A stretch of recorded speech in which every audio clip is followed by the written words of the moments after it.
नमस्कार दोस्तों। पिछले वीडियो में हमने कैंसर के बेसिक के बारे में समझा था। कैंसर होता क्या है, कैसे सेल डिवाइड करते हैं और ये होता क्यों है। इस वीडियो में हम थोड़ा डीप कैंसर के बारे में समझेंगे, कैटेगरीज क्या होती है और खास करके अगर आपने देखा होगा तो रिपोर्ट्स के ऊपर कई बार लिखा होता है ऑस्टियोसार्कोमा। अब इसमें तो कैंसर शब्द का भी नहीं यूज़ हुआ, तो क्या ये कैंसर है या फिर ये कैंसर है ही नहीं। तो हम इसके बारे में और समझेंगे। देखिए, जब कोई भी कैंसर डायग्नोज होता है तो उसकी कैटेगराइजेशन होती है। क्या वो कार्सिनोमा है, क्या वो सार्कोमा है। ऐसे ही बहुत सारे टाइप्स होते हैं, मगर हम 5 मेजर टाइप्स पे आज फोकस करेंगे। उसके बाद हम देखते हैं कि कैंसर की ग्रेडिंग क्या है और कैंसर की स्टेजिंग क्या है। ये 3 फैक्टर मिलकर डिसाइड करते हैं कि डॉक्टर आपको क्या ट्रीटमेंट सजेस्ट करेंगे, किस तरीके से इस कैंसर को ख़त्म किया जा सकता है। तो सबसे पहले हम शुरू करते हैं कैंसर की कैटेगराइजेशन के बारे में। कैंसर को हम मेनली जो कैटेगराइज करते हैं वो हम करते हैं कार्सिनोमा में। सबसे ज़्यादा कॉमन जो कैंसर होता है वो होता है कार्सिनोमा। अगर आपके किसी भी ऑर्गन का कैंसर है, स्टमक कैंसर है, लिवर कैंसर है, तो चांसेस यही है कि वो कार्सिनोमा ही होगा। कार्सिनोमा में भी टाइप्स होते हैं कि वो एडिनोकार्सिनोमा है या क्या है, मगर हम उसमें अभी डिटेल में नहीं जाएंगे। अब कार्सिनोमा जो है सबसे ज़्यादा कॉमन है, ज़्यादातर यही आपको मिलेंगे। मगर सेकंड कैटेगरी जो आती है वो आती है सार्कोमा। सार्कोमा रेयर होते हैं, कनेक्टिव टिश्यू के कैंसर होते हैं और बोन्स में भी पाए जाते हैं, टिश्यूज में भी पाए जाते हैं। यूजुअली ये लेट डायग्नोज होते हैं। कारण ये है कि ये थोड़े डीप होते हैं, इतनी ईजिली सिम्टम्स नहीं पता चलते हैं।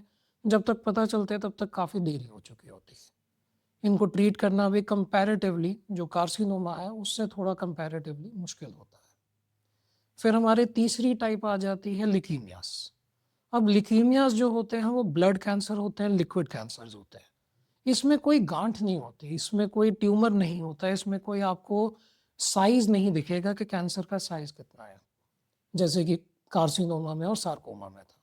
ब्लड कैंसर पूरी बॉडी में फ्लो करता रहता है और ब्लड जो बोन मैरो है वहाँ से शुरुआत होती है। इसमें भी कई टाइप्स के होते हैं, ALL हो सकता है, CLL हो सकता है, AML हो सकता है, कई टाइप के आपके ल्यूकीमियास हो सकते हैं।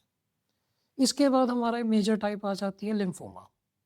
जो हमारा लिम्फेटिक नेटवर्क है, जो हमारे लिम्फ नोड्स है, ये कैंसर उसमें जाके होता है। लिम्फोमा जो होता है आपको स्वेलिंग के तौर पे भी दिख जाएगा। कई बार आप अगर देखेंगे तो एक्सिलरी लिम्फ नोड जो है हमारे स्वेल हो जाते हैं, सर्वाइकल लिम्फ नोड यहाँ पे स्वेल हो जाते हैं। ये स्वेलिंग जो है ये कैंसर का एक स्टार्टिंग का सिम्टम हो सकती है। ज़रूरी नहीं है कि आपको स्वेलिंग हो रही है तो कैंसर ही है, पर आपको इसका टेस्ट करवाना चाहिए, जो हम आने वाले वीडियोज़ में टेस्ट के बारे में भी कवर करेंगे। और लास्ट मेजर कैटेगरी जो होती है वो होती है ब्रेन कैंसर।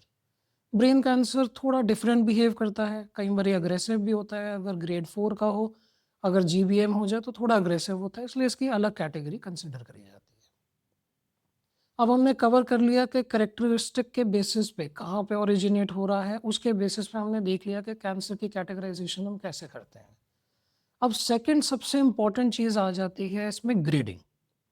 ग्रेडिंग का अगर आप बेसिक मीनिंग समझें तो उसकी अग्रेसिवनेस है, पर अगर हम इसको प्रॉपरली समझना चाहें तो आप ये समझिए कि कैंसर सेल नॉर्मल सेल से कितना डिफरेंशिएट हो गया। एक नॉर्मल सेल है, वो अपना फंक्शन कर रहा है, उसके ऊपर सर्टेन हार्मोन्स एक्ट कर रहे हैं, उसके ऊपर एंजाइम्स एक्ट कर रहे हैं, सब कुछ नॉर्मल है। जैसे जैसे ग्रेडिंग बढ़ते जाएगी कैंसर अग्रेसिव भी होता जाएगा और कैंसर उस नॉर्मल सेल से डिफरेंट भी होता जाएगा। उसका स्ट्रक्चर, उसका बिहेवियर सब कुछ चेंज होता रहेगा।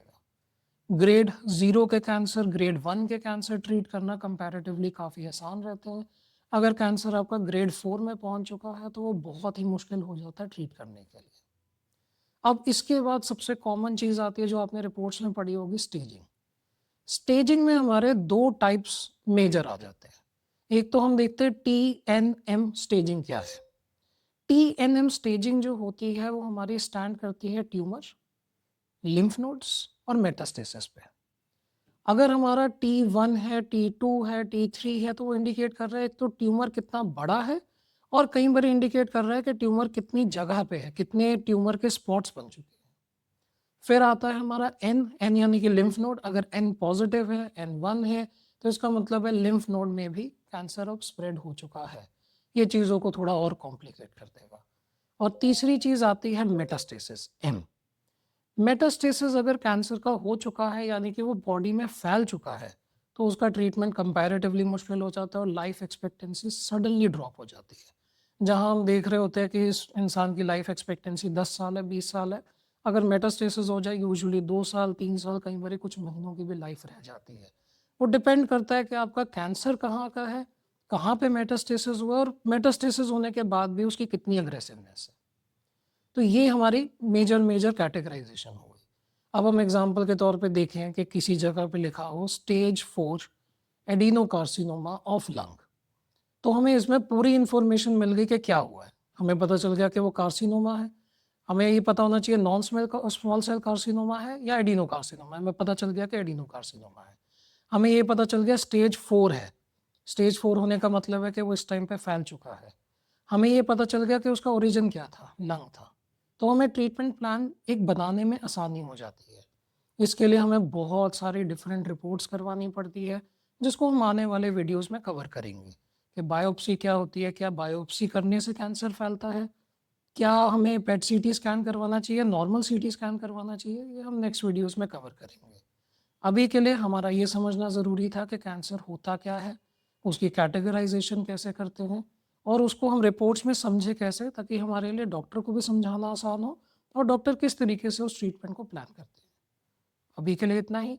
धन्यवाद। अगर आपको हमारा वीडियो पसंद आया तो आप वीडियो को लाइक कर सकते हैं, चैनल को सब्सक्राइब कर सकते हैं और हमें डिफरेंट सोशल मीडिया प्लेटफॉर्म पे फॉलो भी कर सकते हैं।